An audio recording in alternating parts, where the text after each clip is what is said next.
सबसे पहले तो मैं जो भू माफिया हैं, और मैं ये नहीं कहूंगी कि किसी पार्टी विशेष की बात नहीं करूंगी, लेकिन फिर भी जो भू माफिया वाले हैं, पहले तो किसी की लैंड थी वहां पर, अब कितनी थी ये भी हमारे पास, इसके भी डॉक्यूमेंट्स हैं कि आप 45 बीघा लैंड को आप 110 120 बीघा लैंड बना दिया आपने, और पूरा फॉरेस्ट और जंगल काट दिया, और पर्टिकुलर वो लैंड जो है वो जैन की है, ये भी सभी को मालूम है। लेकिन उसके बाद लोकल क्षेत्रीय जितने भी दल के लोग हैं या जो पदों पर विराजमान हैं, जो पार्षद हैं, जो सब हैं, ये कैसे वहां पर इन्वॉल्व है, मैं तो ये उनसे सवाल करना चाह रही हूं। मैं किसी पार्टी विशेष की बात नहीं करूंगी।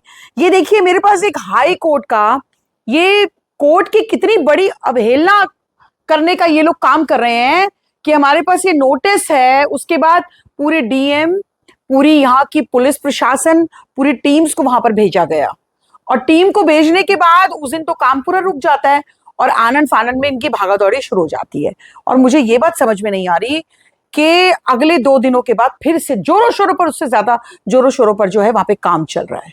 और मैंने फिर कहा था उस दिन कि मैं चुप नहीं बैठने वाली इसके लिए, इसलिए विधिवत रूप से मैंने जो डॉक्यूमेंट्स मेरे पास अभी आए हैं कोर्ट के, इस पर मैं अभी पूरी तरीके से हाई कोर्ट जा रही हूं, और इस जितने भी लोग वहां पर मिले हुए हैं, चाहे वो कोई भी पार्टी हो, चाहे कांग्रेस पार्टी हो, बीजेपी हो, अन्य दल हो, कोई भी दल हो, मैं उनको नहीं बख्शूंगी, क्योंकि ये हमारे जड़ जंगल की बात है। ये हमारी इस उत्तराखंड की भूमि की बात है कि हम आपको जंगल नहीं काटने दे रहे हैं, लेकिन आप लोग जो है पैसे के लिए इतने अंधे हो चुके हैं कि आज जो है, चाहे बीजेपी, जब पैसे की बात आ रही है तो बीजेपी क्या और अन्य पार्टी क्या, सब एक हाथ होकर के मिलजुल करके काम कर रहे हैं। इस आवाज को मैं ठंडा नहीं करूंगी, और अभी डॉक्यूमेंट्स मेरे पास सब आ चुके हैं, जितने भी लोग इसमें शामिल हैं, मैंने उनको ना खदेड़ा तो मैं नहीं, ये मैं आपके चैनल के माध्यम से कहना चाहती हूं। क्योंकि ये देखिए ना, ये क्या है, ये कोर्ट का नोटिस ही तो है।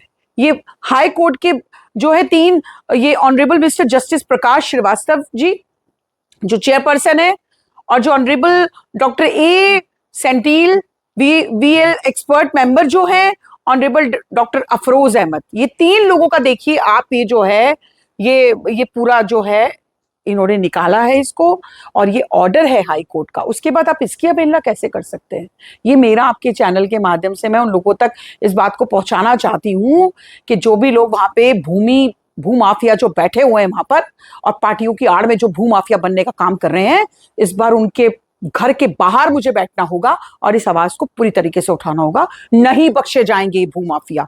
हम जमीन की नपाई जरूर कराएंगे, चाहे उसके लिए मुझे वहां पर बैठना पड़े। ये मेरी आवाज है, बिल्कुल करना है भाई हमें। हम कह तो रहे हैं हमारी जड़ जंगल जमीन की लड़ाई है, और इसमें चाहे मैंने आपको जैसा कहा कि कोई भी पार्टी के लोग सपोर्ट में आएंगे, कोई भी पार्टी अगर मेरे साथ सपोर्ट में आती है, अगर जंगल को बचाने की बात है, तो निश्चित रूप से हम सबका सहारा लेंगे। क्योंकि ये लोगों के कान में तो अभी जू नहीं देख रही है।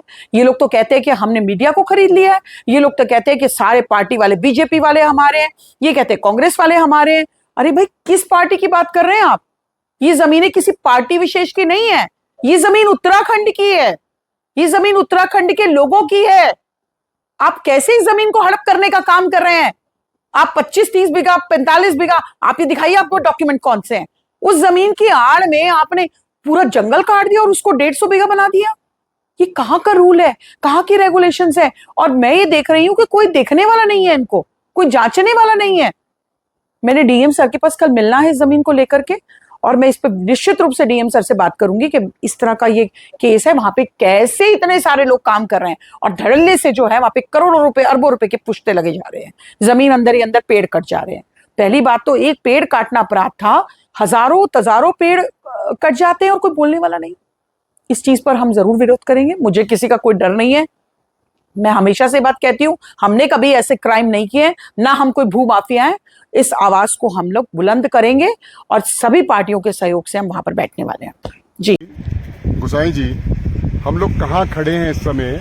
और मुझे तो ये लग रहा है कि हम एक पहाड़, जो 8 साल पहले पूरा पहाड़ था, नीचे तक ये पहाड़ था, आगे 100 मीटर तक, ये पूरा काट के सपाट कर दिया गया। ये भूमि किसकी है, और क्या ये ग्राम सभा की भी भूमि थी या फॉरेस्ट की भूमि थी? आप ही बता सकते हैं। देखो जी, ऐसा है, जो हमने इसकी पूरी भूमि की जांच की, हाँ। ठीक है जी, तो ये काफ़ी समय से जो है ये मेरे ख्याल से 4-5 सालों से ये आपका कटिंग चल रही थी। इसमें समय समय पर ग्रामीणों ने इसमें शिकायत भी करी, ठीक है जी। और उसके बाद ये जो हमने इसमें जांच पाई, ये पूरी वन आरक्षित भूमि है नीचे तक, रिजर्व फॉरेस्ट की। पूरे टोटली पूरी। हाँ। और ये ऐसे वन आरक्षित भूमि, ये इमारती लकड़ी जो है उसमें उस वन में आती वाली भूमि है ये, ओके। ठीक है जी।